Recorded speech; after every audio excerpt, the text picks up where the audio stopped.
camera glides across a dust-coated 2-inch videotape, its oxide flaking like rust on memory. A paper label says Bandstand, but the reel beneath is scarred with the ghostly patterns of something recorded over long ago, erasured youth.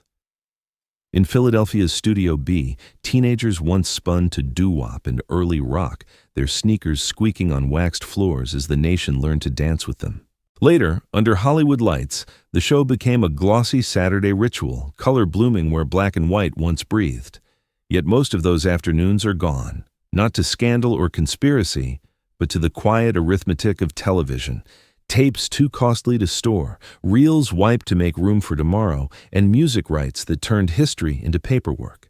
What survives are fragments, a rare 1957 time capsule, an anniversary special, a handful of kinescopes, and off-air recordings saved by ordinary people who couldn't bear to let the beat die. Tonight, we follow those fragments back into the vault and listen for what the walls still remember. Before the brand became a Saturday habit in color, American Bandstand was a daily pulse in black and white, live, local, and relentlessly present. At WFIL's Studio B, 4548 Market Street, the clock hit mid-afternoon and the room inhaled. Floor managers' fingers counted down, a red tally lamp sparked, and Philadelphia's teenagers stepped into a broadcast that vanished the moment it ended. Live television felt permanent to those on the floor. To the station, it was perishable. Tape, when there was tape, was currency. Storage was square footage, and every afternoon demanded tomorrow's reel. In the earliest years, if anything was kept, it was usually a kinescope, a film camera aimed at a monitor, capturing the show as it happened.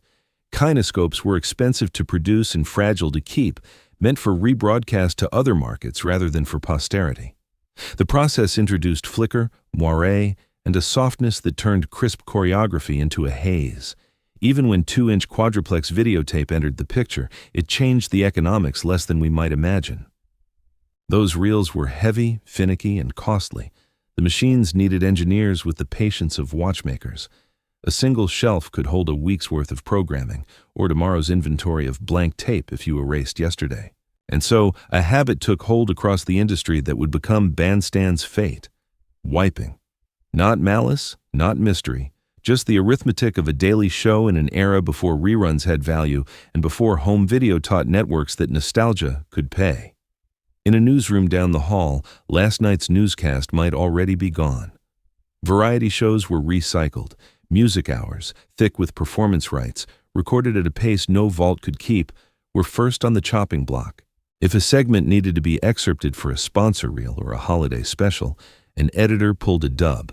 The master often went back into circulation as if memory itself were reusable. The result is a paradox. We can name the kids on the floor and the camera positions by heart, but the magnetic record is thin. What still breathes from Philadelphia is mostly ephemera. Production stills stamped by wire services, newspaper columns, cue sheets browned by time, and the rare kinescope that missed the eraser's pass. Stand in Studio B today and you can still map the room. The bandstand riser against the wall, the traffic of cables taped in neat lines, the corner where couples angled for light. In the silence, you understand why so little survived. The show was made to be lived in, not stored. It wasn't supposed to linger until, of course, it did, in the people who watched it and in the few reels that escaped the cycle of tomorrow. If Philadelphia explains why so little was recorded, the wider television industry explains why so much that was recorded didn't last. From the 1950s through the late 1970s, American broadcasters treated videotape like a reusable asset, not a historical record. 2-inch quadruplex reels were expensive, heavy, and temperamental. They had to be aligned with microscopic precision, cleaned, and stored in climate-friendly rooms that many local stations simply didn't have. A shelf stacked with yesterday's shows was, to accountants, a shelf full of tomorrow's blanks. Wiping, recording over used reels, wasn't an emergency measure, it was policy. The math rewarded erasure. Daily programs generated miles of tape. Vault space and maintenance staff cost real money, and rerun value for live or music shows was assumed to be minimal. Archiving an hour of television meant committing not only the reel, but the space, the cataloging, and the labor to retrieve it later. When the next production called for stock, engineers pulled a cart of used but serviceable reels, striped fresh leader, and rolled. Memory reset to 0. Music shows like American Bandstand were hit hardest. Every episode braided together multiple rights: the program itself, the underlying song publishing, and the master recordings or live performances. To preserve or rebroadcast at scale meant negotiating each strand, often for dozens of cues per hour, across hundreds of hours per year.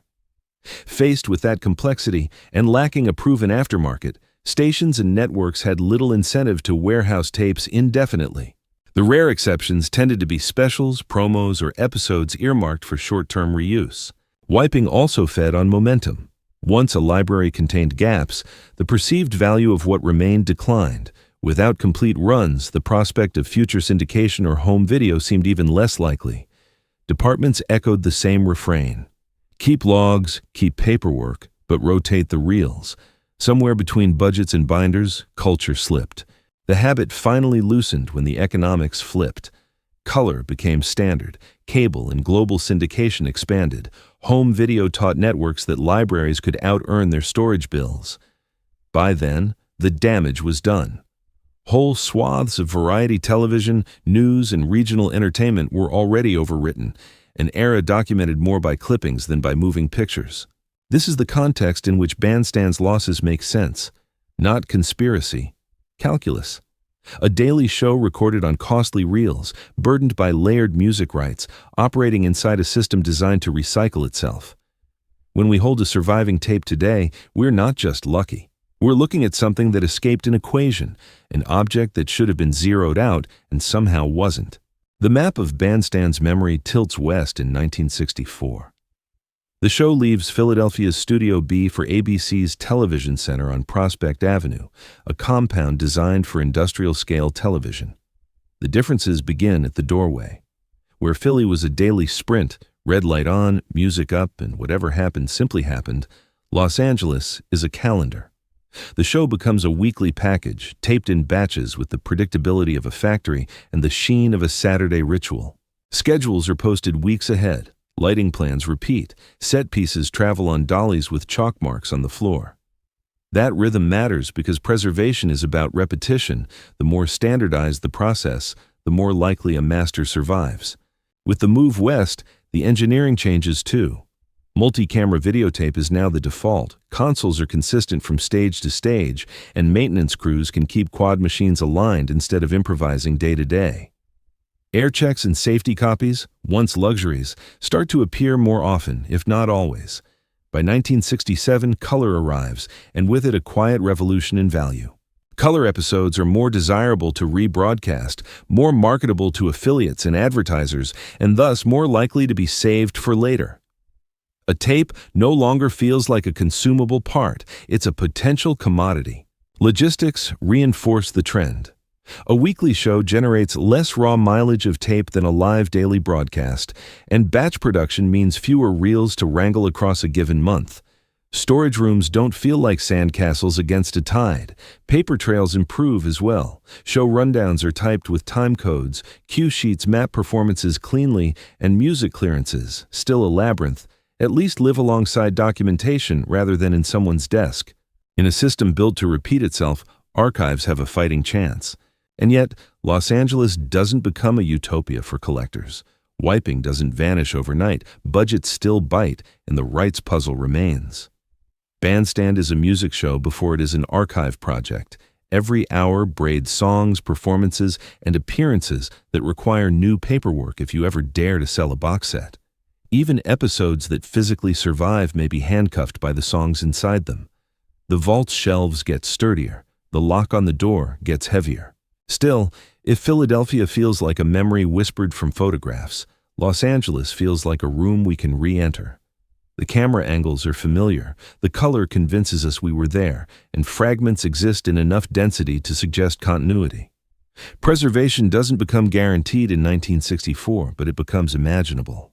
The move west teaches a blunt lesson. Television remembers best when the machine that makes it repeats itself, when the dance is choreographed not only for Saturday, but for someday.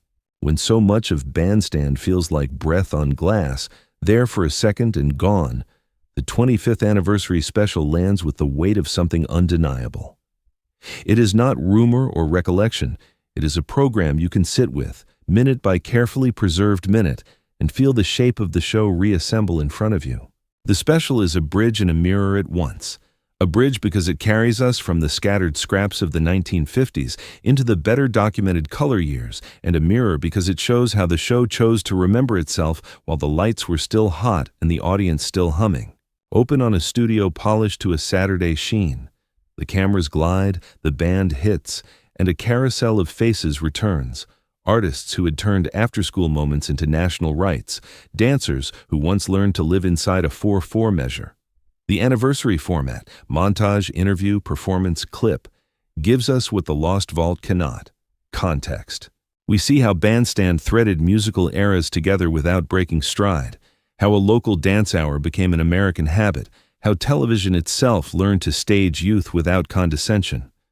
The special is a curated memory, yes, but curation is a kind of truth when the alternative is silence. For an archivist or a storyteller, its value is double. First, it functions as a map. Names, dates, and sequences that were once scattered across newspaper clippings now link into a timeline you can follow with your finger. The special cites itself as television, lower thirds, voiceover, deliberate transitions, so that researchers can triangulate other materials against it: cue sheets, trade ads, radio spots, surviving air checks. Second, it functions as a soundtrack to the fragments we do have. A kinescope from 1968 looks less orphaned when the special explains the aesthetic turn the show made in the late 60s. A 1970 off-air tape looks less like stray footage and more like a verse in a longer song. There is, of course, a paradox. The special's legal clarity throws the rights maze into relief. Because this was an ABC-sanctioned celebration, the music and clip usage were cleared for that broadcast. Lifting its segments wholesale into new projects still requires care. But even with those constraints, the special is a public anchor, a place you can legally stand and point to the outline of what's missing. It is proof that Bandstand knew its own importance and tried, at least once and in one place, to fix it in color. If the Philadelphia years are a photograph and Los Angeles is a room, the 25th anniversary is a window, polished, intentional, and transparent enough that you can look through it and glimpse the decades behind. We return to it not only to watch, but to calibrate, so that when we set out again into the gaps, our compass points true. Say the words Bandstand Archive, and someone will inevitably point you to Westwood. The UCLA Film and Television Archive is where you go when a rumor needs a ledger, when a half-remembered appearance needs a call number. It is, in scale and scope, the closest thing American television has to a time machine for the network era, and within it sits the ABC collections, vaults of kinescopes, videotapes, paperwork, and broadcast ephemera that sketch the outlines of what the cameras once saw. The romance begins at the reading room and ends at a pull list. You don't browse shelves, you consult catalogs. You learn that a title might be an entire program or a production element. You discover that a kinescope can be pristine, or it can breathe with scratches and gate weave, that a 2-inch quad dub can sing or sulk depending on how well it was aligned when last played. Most of all, you learn the difference between survival and accessibility. A tape can exist and yet be encumbered by condition, by format, by policy, by rights. For Bandstand, the ABC holdings matter because they prove a negative. The show was not universally erased. There are fragments and runs, air checks and inserts, promos and specials that, when stitched, give rhythm back to the sequence. Production paperwork, rundowns, timing sheets, music cue lists often survives where reels do not, and that paper is gold. It tells you who performed what and when, how a segment was blocked, which number hit the floor for exactly 2 minutes and 43 seconds. Paper turns a tantalizing clip on the internet into a verified moment in time. And yet the motherlode is not a cure-all. Archive policy is preservation first, duplication a careful second. Researchers view on site and export is circumscribed. Even if duplication were trivial, the legal lock remains. Music shows are hydras of rights, and a university archive cannot unilaterally clear what a network once negotiated. The vault protects the reels. It cannot liberate the songs inside them. What the UCLA collections do offer, beyond survival, is method. They teach you to triangulate. Cross-reference an episode number with a cue sheet at a paper archive, then check a trade ad, then verify with a surviving promo. Watch a kinescope not as an island, but as a shoreline that connects to other coasts. In that way, Bandstand stops being a scatter of trivia and becomes a chartable coast. On camera, this segment plays like a research thriller. White gloves, acid-free boxes, the thunk of a shipping case on a library cart. But the real drama is internal. You feel a culture reacquiring its memory not by miracle discovery, but by discipline, by the slow, careful work of turning a vault into a voice. Freeze the calendar at December 1957, and you can almost hear the floor wax squeak. The surviving national telecast from that month, our thin glass window into Bandstand's earliest nationwide heartbeat, doesn't look like the glossy Saturday ritual it would later become.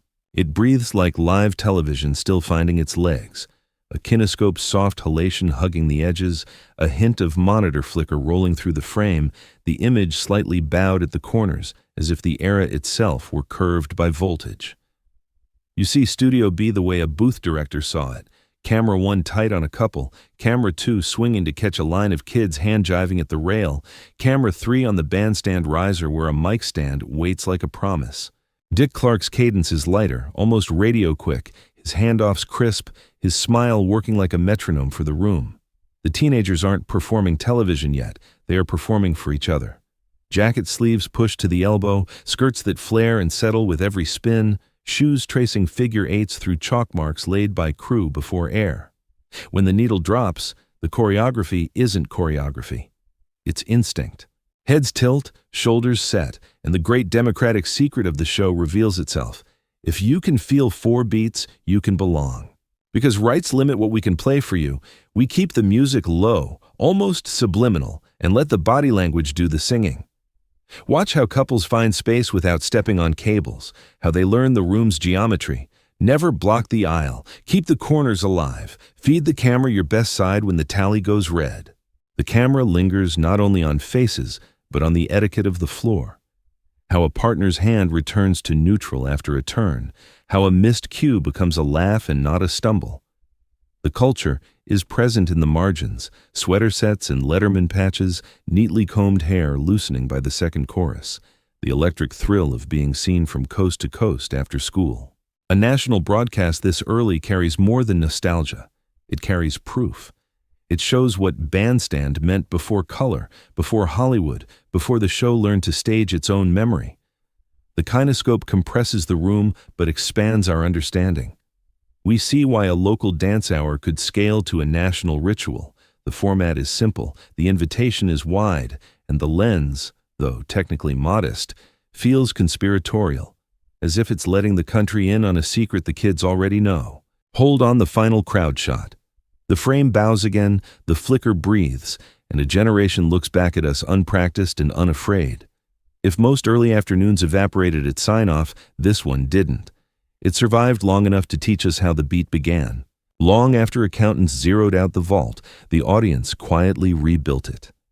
The first rescues did not happen in climate-controlled rooms. They happened in basements and spare bedrooms, where a hobbyist threaded a Super 8 projector, where a former engineer labeled a cardboard box, old air checks, where a teenager in 1970 pointed a reel-to-reel or a black-and-white home camera at the family TV because they didn't want the afternoon to end.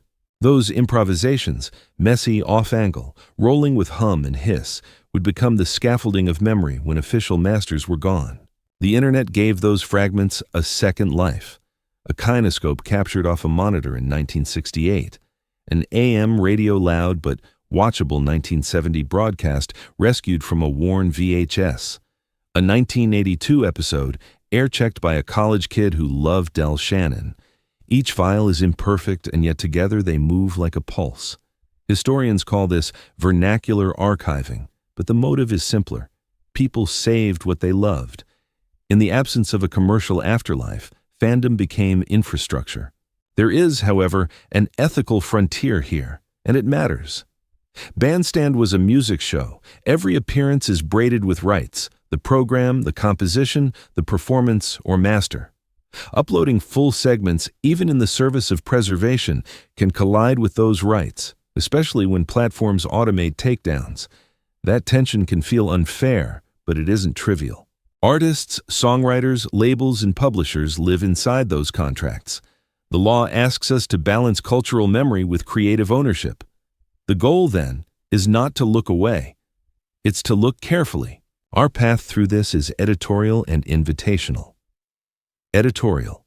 We use short, transformative excerpts under fair use commentary, seconds, not minutes, so the clip illustrates a historical point rather than substituting for the original experience. We describe the rest in vivid detail, letting choreography and cameracraft carry the scene, even when audio drops to a whisper. Invitational. We point viewers with material of their own, off-air tapes, photographs, ticket stubs, scrapbooks, to archives that can preserve it legally and properly, university collections, broadcast museums, local historical societies. A family's shaky 8mm from the studio hallway may be the only view of a set change we'll ever see. In a vault, it becomes a public time machine. There's also a moral comfort in attribution. On screen, we credit sources, cite catalog numbers when available, and maintain a public log of what we used and why. The idea is simple. Treat the past like a collaborator. When community clips carry this story, we honor the hands that kept them alive and we refuse to let them drift unmoored. In the end, Citizens Save the Show is not a slogan. It's a workflow. It asks us to stitch the people's archive to the institutional one, so that passion finds structure, structure finds an audience, and the dance, at last, finds its echo. Stand on Market Street at the Blue Hour when the city's noise softens into tire hiss and late buses, and you'll find the old WFIL Studio B wearing a new nameplate. The Enterprise Center glows behind glass, a modern lobby where once cables snaked and teenagers queued with nervous hands. On the brick outside, a historic marker does what tape could not, hold a few lines of the past to the light. If you cup your ear to the evening, you can almost hear a floor manager's count, the soft thud of a mic stand, the first kick of a snare before the red lamp burned. Inside, you can still map the geometry by instinct. This was the corner where couples angled for light. Here, a camera dolly carved its crescent. There, just beyond the riser, a kid rehearsed a turn until it felt like walking. So much of Bandstand evaporated in the arithmetic of television, yet the room remains, a reminder that places remember what machines forget. That is the paradox and the promise. We cannot rewind a lost reel, but we can rebuild the story that ran across it. This is the part where we ask for help, and we ask it plainly. If you, your parents, or your grandparents saved anything from those afternoons, off-air recordings, home movie snippets, snapshots from the studio line, ticket stubs, cue sheets, fan club newsletters, newspaper clippings, consider letting those pieces step into the light. University archives and broadcast museums can stabilize film, migrate fragile tape, and catalog the context so that a private keepsake becomes a public time machine. If you prefer to share digitally, high-resolution scans are often enough to identify dates and performances. A single photographer's annotation can confirm a camera plot we've only inferred. Memory doesn't need to be perfect to be priceless, it just needs to be offered. We'll meet you halfway. In each episode description, we'll list the repositories that actively welcome Bandstand materials and the kinds of items they're equipped to preserve. We'll also maintain a public ledger of what fragments surface: episode dates, performers, floor plans, camera assignments, music cues. Attribution will be careful and visible. Your artifact remains yours. Your story is credited in the story it helps to tell. Hold one last shot on the facade, night deepening, windows banded with reflections. Then dissolve to a grid of found things: a creased Polaroid, an 8mm leader, a penciled timing sheet, a VHS label faded to gray. The grid breathes, the beat returns, and a national ritual reassembles itself the way it began. One kid, one song, one afternoon at a time. The tapes may be lost, but the dance isn't. It's waiting wherever someone cared enough to press record, and wherever someone now cares enough to say, "Here, this belongs to all of us."